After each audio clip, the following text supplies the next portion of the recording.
স্বামী থাকে বিদেশে, তো ফোন দেয়,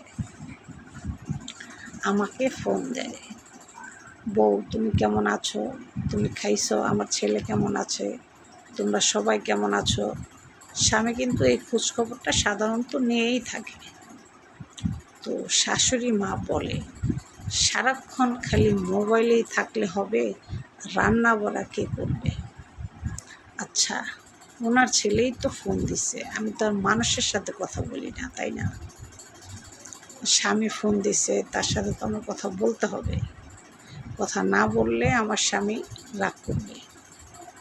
এখন আমার শাশুড়ি মা এটা বুঝতে চায় না। তার কথা হচ্ছে, কি বউ বিয়ে করে আনলাম, বউ খালি সারাক্ষণ মোবাইল নিয়ে ব্যস্ত থাকে।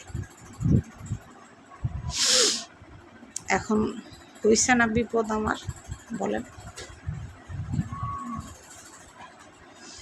তো স্বামী ফোন দিলে কথা বলা যাবে না, তাদের রান্না আগে করতে হবে, টেবিল সাজাইতে হবে আগে, তারপর স্বামীর সাথে কথা বলতে হবে, আর নয়তো বাপের বাড়ি চলে যাও।